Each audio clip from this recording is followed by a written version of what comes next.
வணக்கம். இன்றைக்கி நம்ம பார்க்க போகிற லஞ்ச் பாக்ஸ் டே 2 என்னென்னு பார்த்தீங்கன்னா, க்ரீன் ரைஸ், புதினா, கொத்தமல்லி, கருவேப்பிலை போட்டு க்ரீன் ரைஸு. அதுக்கு சைடிஷ் பார்த்தீங்கன்னா, பாசிப்பருப்பு போட்டு கேரட், பீன்ஸ் போட்டு முட்டை. இதுதான் பார்க்க போகிறோம். வாரத்தில் ஒரு நாள் இந்த க்ரீன் ரைஸ் பசங்களுக்கு கொடுத்திங்கன்னா நல்ல செரிமான சக்தியும் கிடைக்கும். சாப்பிடாத பசி இல்லாத பசங்க கூட இது சாப்பிடும்போது நல்ல பசி எடுக்கும். ஸோ ரெண்டுமே ரொம்ப ஆரோக்கியமான ஒரு ரெசிபி. முட்டை மிளகு வறுவல் இந்த வீடியோவில் நான் காமிக்கல. டே 1 லஞ்ச் பாக்ஸில் நான் ஏற்கனவே போட்டிருக்கேன். அதனால் இதில் நான் போடலை. சின்னவங்கலேருந்து பெரியவங்க வரைக்கும் சாப்பிடக்கூடிய ஒரு அருமையான லஞ்ச் பாக்ஸ் ரெசிபி இது. ஸோ வாங்க எப்படி செய்யலாங்கிறத பார்க்கலாம். ஒரு குக்கர் எடுத்துக்கலாம். இதில் பார்த்திங்கன்னா மெஷரிங் கப்பில் 1/4 கப் அளவுக்கு பாசிப்பருப்பு, சாம்பாருக்கெலாம் போல அந்த பாசிப்பருப்பு எடுத்துருக்கேன். நல்லா பொடி பருப்பாக எடுத்துக்கோங்க. அது கூடவே 1 டேபிள் ஸ்பூன் அளவுக்கு கடலைப்பருப்பு சேர்த்தோம்னா டேஸ்ட் நல்லாயிருக்கும். அதனால் நான் ரெண்டுமே கலந்து எடுத்துருக்கேன். நீங்கள் வெறும் பாசிப்பருப்பு மட்டும் யூஸ் பண்ணுறதா இருந்தாலும் யூஸ் பண்ணிக்கலாம். இப்போ அதை சேர்த்துக்கலாம். இப்போ அதை நல்லா கழுவிட்டு வந்துடலாம். இப்போ அதை கழுவிட்டு வந்தாச்சு.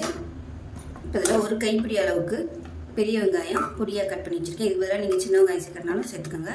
சின்ன வெங்காயம் மேலே இருந்துச்சுன்னா ஒரு 15 சின்ன வெங்காயம் நல்லா பொடியாக கட் பண்ணி சேர்த்துக்கோங்க. மீடியம் சைஸாக ஒரு தக்காளி சேர்த்துக்கலாம்.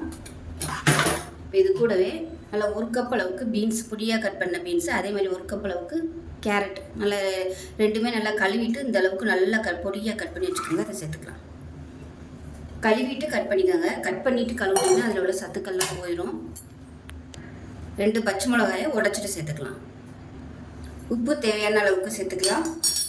இப்போ இதில் 1/4 டேபிள் ஸ்பூன் மஞ்சள்தூள், 1/2 டேபிள் ஸ்பூன் சாம்பார் தூள். வீட்டில் எது வச்சுருக்கீங்களோ அதை யூஸ் பண்ணிக்கோங்க. அப்படி சாம்பார் தூள் இல்லைன்னா இந்த வெறும் தனியாக தூள் கூட நீங்கள் யூஸ் பண்ணிக்கலாம். அதை சேர்த்துட்டு தண்ணி உங்கள் அளவுக்கு தண்ணி ஊற்றினீங்கன்னா போதும். சேர்த்துட்டு நல்லா கலந்துக்கலாம். இன்னும் கொஞ்சம் தண்ணி சேர்த்துக்கலாம். சேர்த்துட்டு இப்போ மூடி வச்சிடலாம். மூடிட்டு நல்லா ஒரு 2 விசில் மட்டும் விட்டிங்கன்னா போதும். 2 விசில் விட்டுட்டு ஸ்டீம் போனதுக்கப்புறம் பார்க்கலாம். இப்போ ஒரு பேன் எடுத்துக்கலாம். ஒரு 2 டீஸ்பூனுக்கு எண்ணெய் விட்டுக்கலாம். எண்ணெய் நல்லா சூடாகிடுச்சு. 1 டேபிள் ஸ்பூன் துவரம்பருப்பு சேர்த்துக்கலாம். 1 டேபிள் ஸ்பூன் உளுந்து சேர்த்துக்கலாம். இதை நல்லா பொன்னிறமாக வறுத்துக்கலாம். இப்போ இது லேசாக வறுபட்டு இருக்கும்போதே ஒரு 5-6 மிளகாய் சேர்த்துக்கலாம். வரமிளகாய், பச்சை மிளகாய் சேர்க்குறனாலும் சேர்த்துக்கலாம், உங்களோட விருப்பம் தான். இது கூடவே சுண்டக்காய் சைஸுக்கு புளி சேர்த்துக்கலாம். இப்போ எல்லாமே நல்லா வறுபட்டு வச்சு இதை வேறு பிளேட்டுக்கு மாற்றிக்கலாம். இப்போ அதே கடாயில் ஒரு 2 டீஸ்பூன் எண்ணெய் விட்டுக்கலாம். சேர்த்துட்டு இப்போ இதில் பார்த்தீங்கன்னா நல்லா 1 கைப்பிடி அளவுக்கு கருவேப்பிலை, 1 கைப்பிடி அளவுக்கு புதினா, 1 கைப்பிடி அளவுக்கு கொத்தமல்லி எடுத்திருக்கேன். இது எல்லாத்தையும் நல்லா கழுவிட்டு தண்ணி வடிஞ்சு வச்சு இப்போ அதை சேர்த்துக்கலாம்.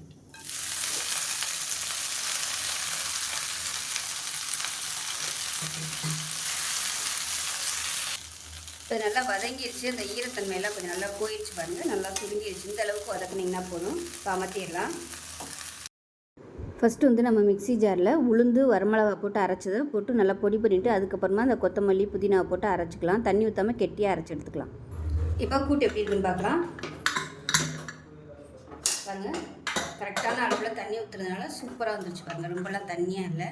ஸோ இந்த அளவுக்கு தான் இருக்கணும். இப்போது ஒரு தேங்காய் பேஸ்ட் ரெடி பண்ணிக்கலாம்.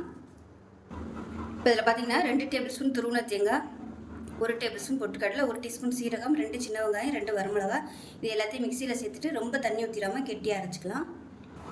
இப்போ தேங்காய் நல்லா நைஸாக அரைச்சிட்டு வந்தாச்சு. ரொம்ப நைஸாலாம் அரைக்கணும் அவசியம் இல்லை. பரபரன்னு இருந்தாலும் ஒன்றும் பிரச்சனை இல்லை. இப்போ இந்த தேங்காய் நம்ம சேர்த்துக்கலாம். தேங்காய் ரொம்ப கொஞ்சமாக தான் சேர்த்துக்கணும்.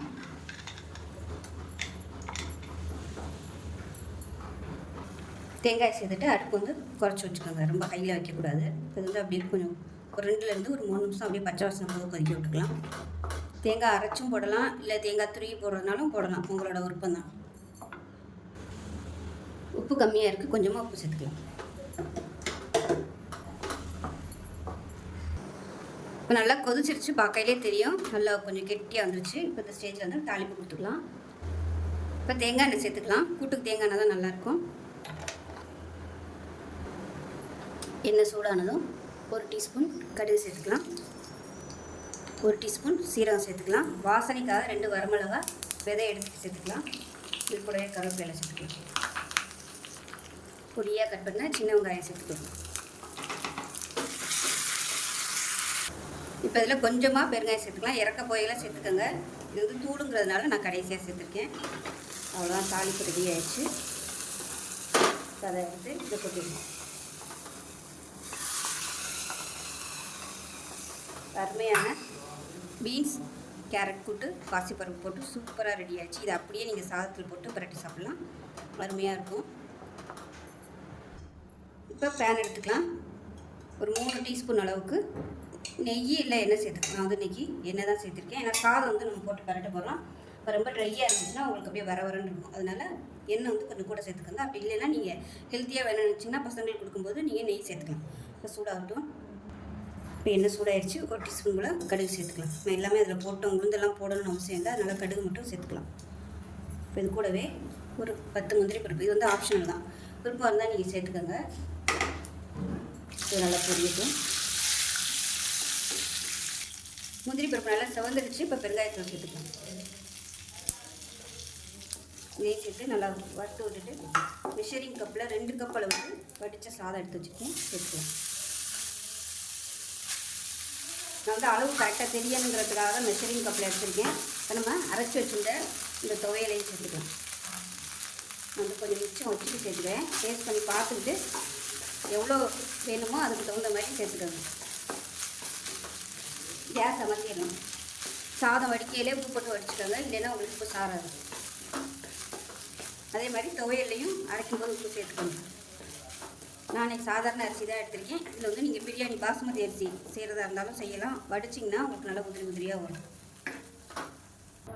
இப்போ நமக்கு சாதம் ரெடி ஆயிடுச்சு. இது வந்து இப்போ அப்படி தான் இருக்கும். மத்தியானம் சாப்பிடையில் நல்லா உதிரி உதிரியாகிடும். அந்த ஈரம் ஃபுல்லாக சாதம் இழுத்துரும். உங்களுக்கு சாதம் நல்லா உதிரியாக வந்துடும். இவ்வளோதான், நமக்கு சாதம் ரெடி ஆயிடுச்சு.